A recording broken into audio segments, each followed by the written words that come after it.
Let it go この決意アンブレイカボー愛する世界に不正なアクセス許さないぜターゲットロックオン今すぐ出動 It's moving time 飛び込め危機の最前線シャットダウン完了特命戦隊ゴーバスターズ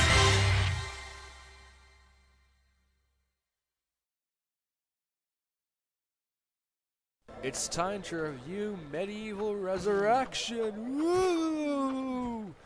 For the PSP. Sorry about that.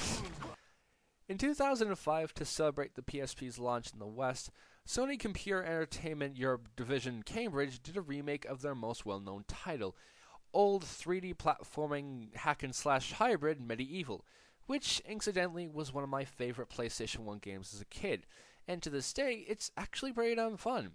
So, can this remake possibly stand up to the original game in any way? Well, let's find out. The story of MediEvil Resurrection takes place in the old medieval-ish land of Galamir, where peace reigned and children were nice and polite at all times, and not just mooching for chocolate. The land's ruler and all-around decent chap, King Peregrine, had a court magician named Zark, who started performing experiments on the dead and was thus banished by the king because, well, you know how sensitive he will get when their deceased loved ones are experimented on. So Zark was banished and understandably miffed to the point where he decided to build an army of undead and demons to take over Galamir as revenge.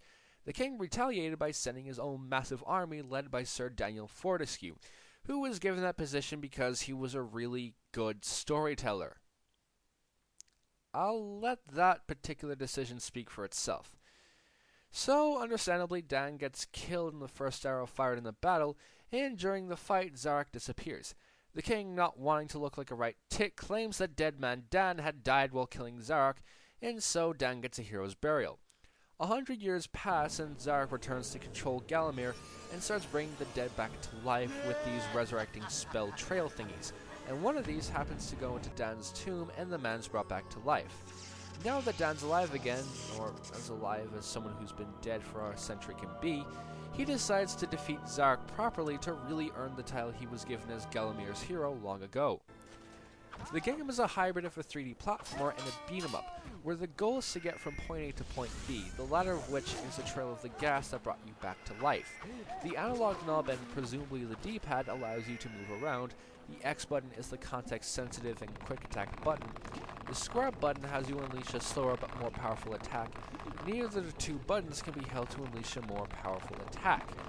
The triangle button is used to dash around, the circle button jumps, holding L allows you to walk around, R is the strafe button, and select accesses the inventory where you can change your weapons or use items you've picked up at certain places. However, if you don't like the controls or feel that they're awkward, you can change the controls in the options menu.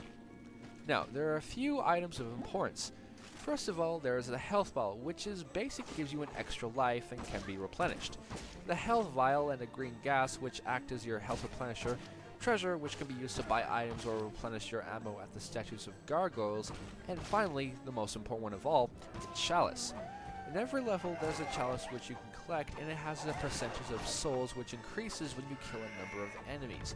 When the percentage is 100% and you clear the level after collecting the chalice, you get to access the Hall of Heroes, where past heroes of Galamir presumably give you a new weapon or item to help you out in the game. Now, a problem I have with the game is that the controls feel rather stiff. For example, when you jump, you don't really have much control as to where you land, kind of like the old NES Castlevania games. And this becomes rather annoying during the more platform-centric stages like the pirate ship. Also, for some bizarre reason, you don't have much control over your camera other than centering it behind your back. I mean, at the very least, they could have mapped it to the D-pad and made things less awkward. There's also quite a few occasions where your health can go down in seconds due to the massive amount of damage some enemies can inflict on you, leading you to die over and over and over again, which can get really annoying very quickly. It also doesn't help that there are several areas where you can get stuck on and what to do, and will eventually force to backtrack to the many large levels in order to find something that wasn't easily signposted. Other than that, however, the game was actually pretty fun. The gameplay is decent for the most part, but it can be very satisfying to slash up zombies with a giant sword of death. As well as that, the music's pretty awesome and very nostalgic, seeing as one half of it's a remastering of the original's tracks. Now, one thing that's pretty great is that this game uses the term remake rather loosely. I mean, most definitions of a remake are basically just the exact same as the original, but with slightly prettier graphics. That's not the case here, because while the story and gameplay is the same in general, the level design, majority of the given objectives, and cutscenes are all completely different from the original, meaning that even if you have played through the original a million times, you'll still be challenged by the all-new levels and tasks. Another upside is that several of the very annoying levels from the original game, such as the Asylum, Labyrinth, and Anthill, along with many annoying puzzles, have been removed and replaced with less ridiculous sections that make completing the game without using any kind of level select sheet much easier. Also, it's really awesome when the game decides to pay tribute to the original game. For example, the speech about Dan's glorious fight against Zarok in the intro in the game. Seriously, it's the exact same. Songs are still sung of how he spearheaded the charge deep into the accursed multitude, how demons fell before him like wheat before the scythe, and how at last, though mortally wounded, he destroyed the sorcerer utterly. Songs are sung to this day of how he spearheaded the charge deep into the accursed multitude, how the invaders fell before him like wheat before the scythe, and how at last, though mortally wounded, he fell upon the infernal sorcerer and destroyed him utterly. Also, one more thing. Now, maybe this is just something that makes me wet myself in glee, but Tom Baker voices Death. You heard me right. The narrator of Little Britain and a former Doctor Who voices the Grim Reaper. That is frigging awesome! Greetings, stranger. I'm Death. It is I who ease the passage of lost souls on their final journey. The hours are hell, but I wanted a job working with people. But hold. Have we not met before? Sir Daniel Fortescue!